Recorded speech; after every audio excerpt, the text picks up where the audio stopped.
Gut, dann verrate ich dir jetzt, für wen die Vorsorge ist. Kenn ich sie? Ja, doch. Ich bekomme ein Geschwisterchen. Meine Mutter ist schwanger. Hast du dich nicht immer darüber ausgelassen, wie skrupellos Degenhardt ist? Ja, ist er doch auch. Und was ist das hier? Etwa der Beweis dafür, dass du genauso widerlich und kaltherzig bist wie er?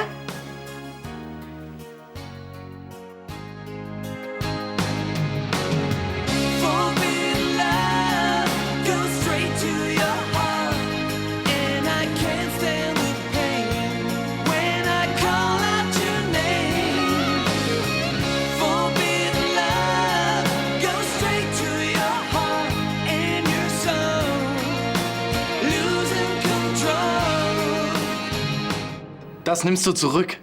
Wieso sollte ich? Es stimmt doch. Degenhardts Leben hängt von deiner Hilfe ab. Du erpresst ihn. Das zeugt schon von ähnlichen Charakterzügen, findest du nicht? Der Typ hat deine Tochter entführt. Jetzt bin ich das Arschloch. Wir können ihn endlich drankriegen. Hier steht's doch schwarz auf weiß. Das hier würde kein Richter der Welt akzeptieren. Du hast ihm gedroht, du würdest ihn sterben lassen, wenn er das Geständnis nicht unterschreibt. So etwas nennt man Nötigung. Bravo, Anwalt. Bist du jetzt Degenhardts Rechtsverdreher? Kein Mensch muss was von deiner kleinen Motivationshilfe wissen, Konstantin. Du streitest es einfach ab. Wollen doch mal sehen, wie man mehr glaubt. Es reicht. Wir werden dieses sogenannte Geständnis auf keinen Fall benutzen. Das sehe ich genauso. Adrian hat Sophia entführt und ihr wollt ihn einfach davonkommen lassen?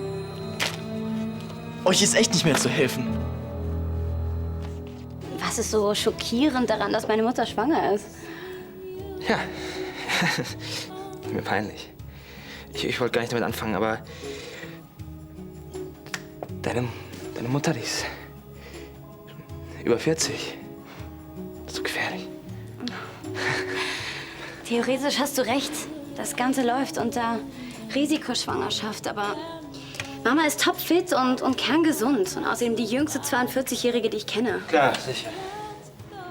Es ist echt süß, dass du dir Gedanken machst, aber es ist ja nicht ihre erste Schwangerschaft. Sie hat ja schon 3 Kinder kerngesund zur Welt gebracht.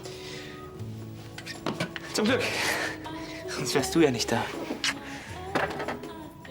Hey, jetzt habe ich dich auch noch beunruhigt. Tut mir leid, das wollte ich nicht. Es geht sicher alles gut, ne? Ich habe mir wegen was ganz anderem Gedanken gemacht. Als Mama mir erzählt hat, dass sie schwanger ist, habe ich im ersten Augenblick gedacht, dass das Kind vielleicht nicht von Papa ist, sondern von, du weißt ja. Aber dann hat Papa mich beruhigt und gesagt, dass das zeitlich gar nicht sein kann. Ist er? Klingt doch gut.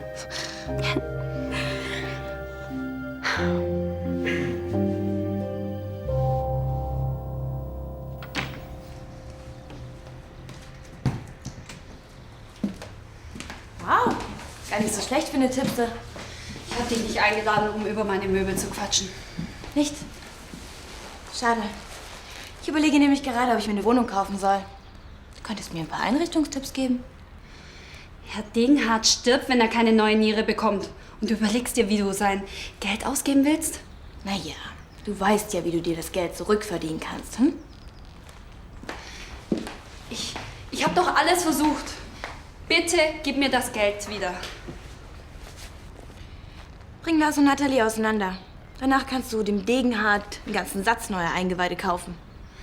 Lars will einfach nichts von mir. Er ist seiner Freundin nun mal treu. Es gibt keine treuen Männer. Du stellst dich einfach nur zu dämlich an. Ja, dann sag du mir doch, wie ich ihn verführen soll. So blöd kann man doch nicht sein. Sorg dafür, dass ihr in einer romantischen Umgebung seid und dann, was weiß ich, lässt deine Reize ein. 2 hast du ja zum Glück. Beim Picknick zum Beispiel, da waren wir allein. Und was hat's gebracht? Gar nichts. Ja, denkst du, er verführt dich in aller Öffentlichkeit? Lad ihn hierher ein. Ja, wie denn? Er geht ja nicht mal ans Telefon, wenn ich ihn anrufe. Und auf meine Nachrichten antwortet er auch nicht. Dann versuch's weiter, mein Gott. Ruf ihn an und heul ihm die Ohren voll, wie einsam du bist. Erzähl ihm, dass dein Leben leer und sinnlos ohne ihn ist. Und erzähl ihm irgendwas von deinem Puls, Alter, dann ist mein Onkel in 5 Minuten da. Worauf wartest du? Los!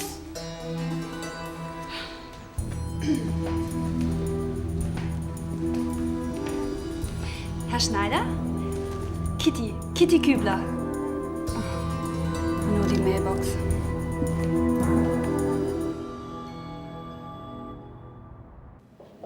Auf mich müsst ihr leider verzichten. Ich bin mit Lars zum Essen verabredet. Dann amüsiert euch schön. Schön, dass du da warst und grüß ihn von mir. Mach ich. Tschüss. Tschüss. Na, hast du endlich kapiert, dass du sie nicht zurückbekommst? Halt dich doch einfach raus. Wenn du was von Frauen verstehen würdest, wärst du doch wohl kaum alleinerziehende Mutter, hm? Verzeihung. Darf ich servieren? Ja, Justus, ich glaube nicht, dass Konstantin noch mit uns essen wird. Wer hätte gedacht, dass ausgerechnet er so abgebrüht sein kann? Du solltest ihm dankbar sein, aber offensichtlich wäre es dir ja lieber, wenn der Typ, der deine Tochter entführt hat, noch auf freiem Fuß wäre. Degenhardt hat Sophia das Leben gerettet. Bitte, bist du naiv. Er wusste doch, dass Sebastian hinter ihm her ist und wollte den Verdacht von sich abwenden. Zumindest hätte ich es so gemacht. Ja, und genau diese kriminelle Energie ist der Grund dafür, weshalb Johannes dich nicht zu seinem Erben gemacht hat. Gott sei Dank muss er nicht miterleben, dass Konstantin jetzt genauso tief gesunken ist. Und irgendwelche Veränderungen? Ja. Allerdings nicht zum Positiven. Trotz der Dialyse werden deine Blutwerte immer schlechter. Das heißt, ohne Spenderniere bin ich erledigt. Tut mir wirklich leid, dass Konstantin dir nicht helfen will. Ich glaube, Konstantin hat seine Meinung geändert. Allerdings erwartet er eine kleine Gegenleistung. Was denn für eine Gegenleistung? Er hat Sophia entführt. Und ich wollte sein Geständnis, aber jetzt weiß ich, dass der Wischke wertlos ist. Du wolltest mich die ganze Zeit nur verarschen. Bravo. Ich war ja schon überrascht, dass du überhaupt so skrupellos sein kannst. Und jetzt hast du mich sogar noch durchschaut. Du bist eben doch ganz mein Sohn. Das war's. Konstantin! Was denn? Du glaubst doch nicht mehr ernst, dass ich dem noch meine Niere gebe? Viel Spaß beim Sterben.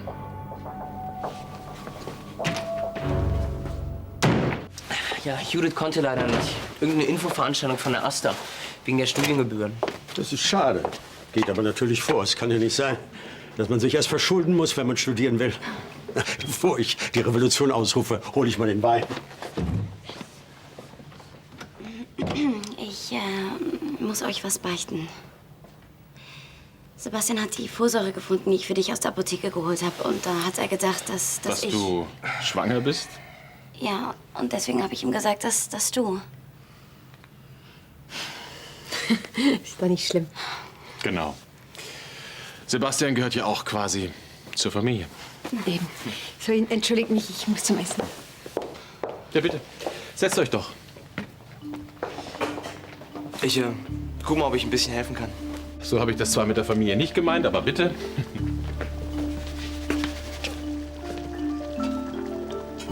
Soll ich das schon aufschneiden? Ja, danke. Ja. Eigentlich schade, dass ihr nicht auch ein Kind kriegt. Ich meine, das wäre doch total lustig. Onkel und Nichte gehen in dieselbe Kita. Oder Tante und Neffe hätte auch einen gewissen Charme. Moment mal, was guckt ihr mich denn dabei an? Fabian hat auch eine Freundin. Moment mal, also Sex vor der Ehe, das kommt bei mir ja nicht in die Tüte, Geist. Also von mir hat er das nicht.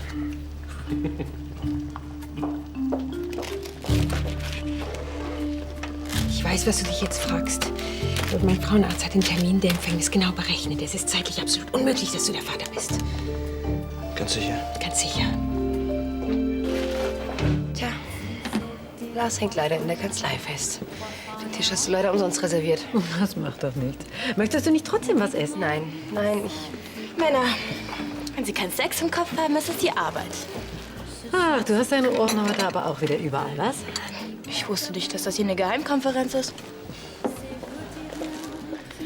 Es gibt natürlich auch noch eine andere Kombi aus Sex und Arbeit. Ich hatte da mal so einen Typen, der musste abends angeblich immer endlos lange arbeiten. Ich auch. Und von dem lasse ich mich gerade scheiden. Aber zum Glück ist Lars ja nicht so wie Ansgar. Lars ist auch kein Engel. Sonst hätte er wohl kaum meine Kollegin Kitty geküsst.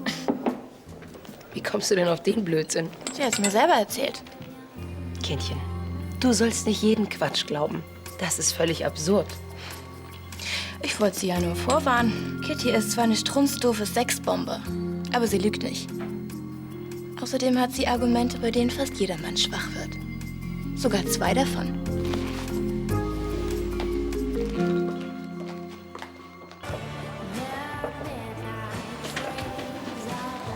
Hi. Sei froh, dass du auf BAföG und den ganzen Scheiß nicht angewiesen bist. Vergibt eure Lahnsteinbank eigentlich auch Studienkredite? Vielleicht kannst du da mal ein gutes Wort für mich einlegen. Ich glaube kaum, dass meine Empfehlungen im Moment gut ankommen werden. Die halten mich gerade für das letzte Arschloch. Wieso das denn? Ach, frag am besten gar nicht. Ich dachte, ich tue endlich mal das Richtige, aber... Denkst du? Hat's was mit deinem Vater, was ich meine, diesem Degenhardt zu tun? Hast du dich jetzt entschieden, ob du ihm da eine Niere spenden willst? Adrian hat mir gerade erst wieder gezeigt, was für ein hinterhältiger Drecksack er ist. Und dann muss ich mir auch noch von den ganzen anderen anhören, dass ich genauso ein Charakterschwein bin wie er. Wie bitte? Carla sagt es, Adrian sagt es auch. Vielleicht haben sie sogar recht. Aber ich will nicht so sein wie er. Ich könnte mich selber einfach nicht mehr ertragen. Oh oh. Es stimmt also wirklich, dass Schwangeren andauernd schlecht ist. Wieso? Siehst wirklich blass aus. Willst du die nicht hinlegen? Ihr habt recht. Ihr entschuldigt mich. Schönen Abend noch. Ja. Schlaf schön. Wann erfahren wir denn eigentlich, ob es ein Junge oder ein Mädchen wird? Da musst du dich noch ein bisschen gedulden. Der Gynäkologe hat gesagt, dass man das frühestens ab der 13. Woche feststellen kann. Wie weit ist Mama denn? Sie ist jetzt in der 11.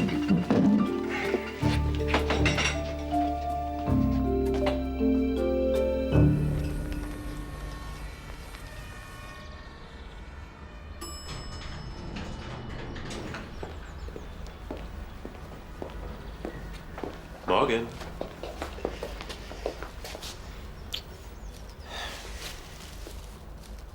Ui. Womit habe ich die verdient? Hast du ein schlechtes Gewissen? Ein bisschen. Es tut mir leid, dass ich dich versetzt habe. Danke. Bitte.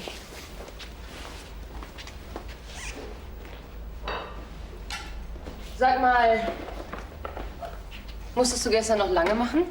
Das kann man wohl sagen. Ich glaube, ich war erst gegen 3 Uhr nachts zu Hause. Ach so, ich hatte nämlich ziemlich spät noch mal versucht, dich zu erreichen, aber in der Kanzlei war der AB an und dein Handy war ausgeschaltet.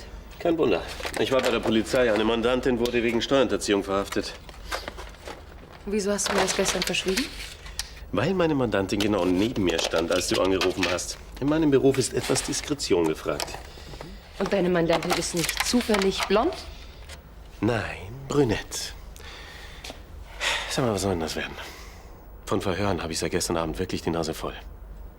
Oh, Entschuldigung, ist total blöd.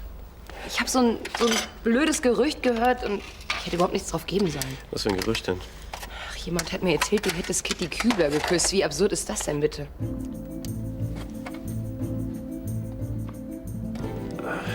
Genau genommen hat sie mich geküsst. Du siehst schlecht aus.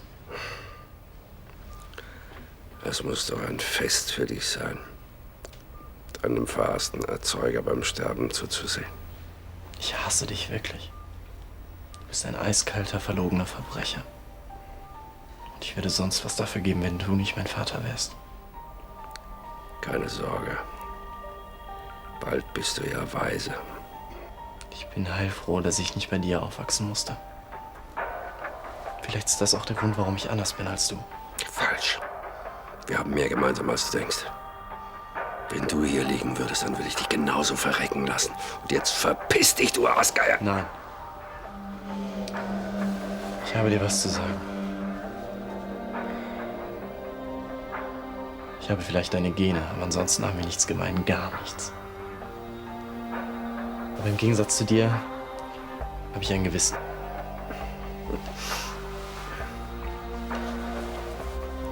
Das ist auch der Grund, warum ich dich nicht verrecken lassen werde. Du bekommst meine Niere. Ohne Gegenleistung. Aber dann will ich nie wieder was mit dir zu tun haben.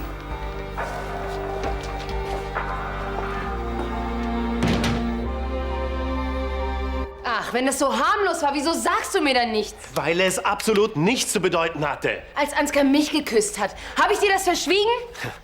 Erstens hast du dir damit ganz schön Zeit gelassen. Und außerdem konntest du dich wochenlang nicht entscheiden, ob du noch etwas für ihn empfindest oder nicht. Das ist nicht wahr. Ach nein? Selbst als ich um Sophias Leben gezittert habe, hattest du nichts Besseres zu tun, als ihn in einer Tour zu verteidigen. Ich wollte doch nur nicht, dass du ausrastest und dich unglücklich machst. Ach, wie rücksichtsvoll. Es ist aber ganz anders rübergekommen. Ich musste ständig Angst haben, dass du mich abschießt und zu deinem Ex zurückrennst. Blödsinn. Und überhaupt, du lenkst doch jetzt nur ab von deinem blöden Kuss mit dieser Kübler. Mann, verdammt nochmal, wie oft denn noch? Sie hat mich damit überrumpelt und ich schwöre dir, dass das nie wieder vorkommt. Ach, und wieso sollte ich dir das glauben? Glaub doch, was du willst. Lars! Oh Mann! Scheiße.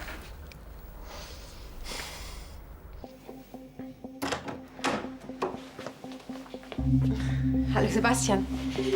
Falls du auf das Mittagessen haust, dann musst du dich noch ein bisschen gedulden. Du hast mich angelogen. Du bist in der 11. Woche. Und was das heißt, wissen wir beide. Ich weiß, dass es nicht einfach für dich ist. Du hast dich gerade wieder mit deinem Mann verständigt. Hör mir zu! Trotzdem habe ich noch nicht zu wissen, was Sache ist. Also, bist du dir ganz sicher, dass du nicht von mir schwanger bist?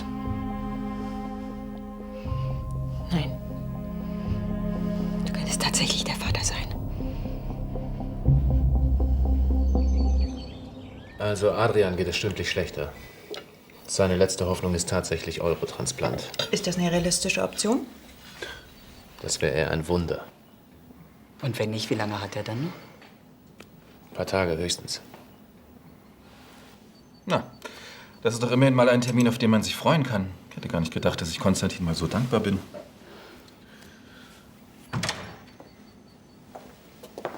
Was denn? Ich finde, er leistet Großes in Sachen Schädlingsbekämpfung.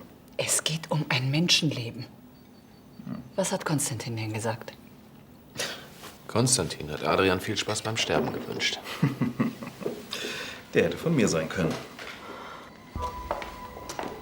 Es ist einfach unfassbar, dass Konstantin so abgebrüht ist. Mit diesen erpresserischen Methoden. Da verrät er alles, wofür Johannes je eingestanden ist.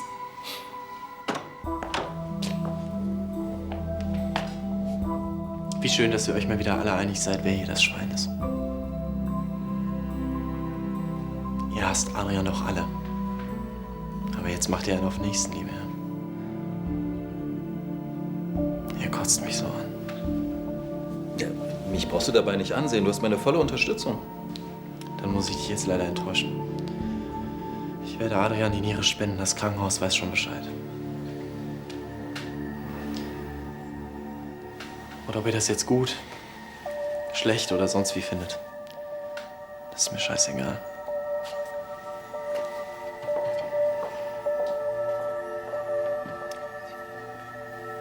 Sebastian, bitte geh jetzt. Ich kann mich nicht konzentrieren, solange du mir im Weg stehst. Und ich kann nicht einfach so zur Tagesordnung übergehen. Ja, aber genau das ist das Vernünftigste. Du machst es dir ganz schön leicht, hä?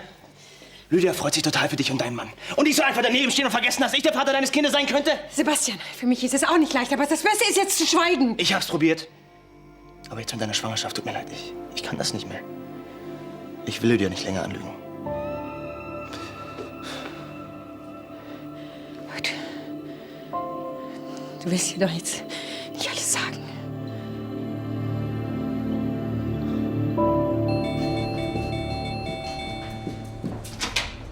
Sag mal, spinnst du eigentlich hier 10 Minuten lang Sturm zu klingeln? Hast du uns inzwischen was bei Lars erreicht? Nein, er hat sich immer noch nicht gemeldet. Shit. Gestern hat er Natalie absolviert. Ich dachte, du hättest dich mit ihm getroffen. Ja, und warum hängst du dann jetzt nicht am Telefon oder stehst nackt vor seiner Tür oder tust sonst irgendwas, was uns vielleicht weiterhelfen könnte? Das hat doch alles keinen Zweck. Weißt du, was ich glaube? Ich glaube, es ist dir total egal, ob Degenhardt abnippelt. Das ist nicht... Sekunde. Herr Schneider, was für eine Überraschung. Haben Sie eigentlich noch alle Tassen im Schrank? Wollen Sie Natalie und mich unbedingt auseinanderbringen? Ich habe keine Ahnung, wovon Sie reden. Von wegen, Sie haben Natalie erzählt, dass wir uns geküsst haben. Sie haben mich geküsst. Das ist nicht wahr, ich habe kein Wort gesagt. Von wem sollen Sie es denn sonst wissen? Ich weiß genau, was los ist. Ansgar hat Sie auf mich angesetzt. Nein, ich würde doch niemals mit Ansgar von Landstein gemeinsame Sache machen. Sie haben doch selber gesehen, wie er mich letzte Woche beschimpft hat. Bitte, Sie müssen mir glauben. Ich würde Ihnen sowas niemals antun.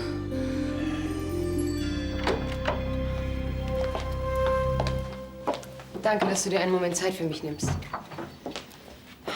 Ich weiß auch nicht. Lars macht völlig dicht. Er hat mir in den Kopf geknallt, dass ich während der Entführung die ganze Zeit zu Ansgar gehalten habe. Ich dachte, das hättet ihr inzwischen geklärt. Ja, das dachte ich auch. Aber offensichtlich habe ich ihn total damit verletzt. Und er nimmt mir mein Verhalten immer noch übel. Da kommt eine wie diese Kitty doch wie gerufen. Sie himmelt ihn an, baut sein Ego auf und dann... Du glaubst doch nicht im Ernst, dass er dich mit dieser billigen Blondine betrügen würde, oder? Hallo, die beiden haben sich geküsst.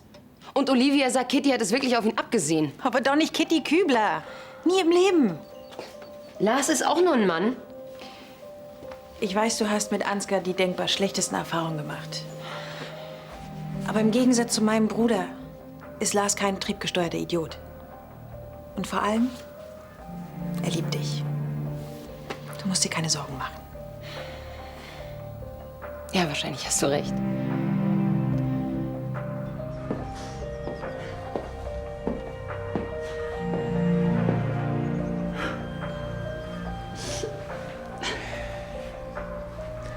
Ich glaube ihm doch.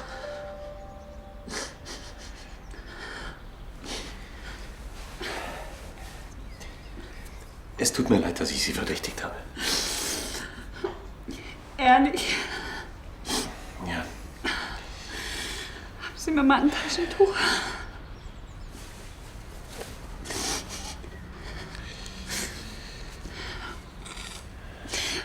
Ich könnte es nämlich nicht ertragen, wenn Sie schlecht von mir denken.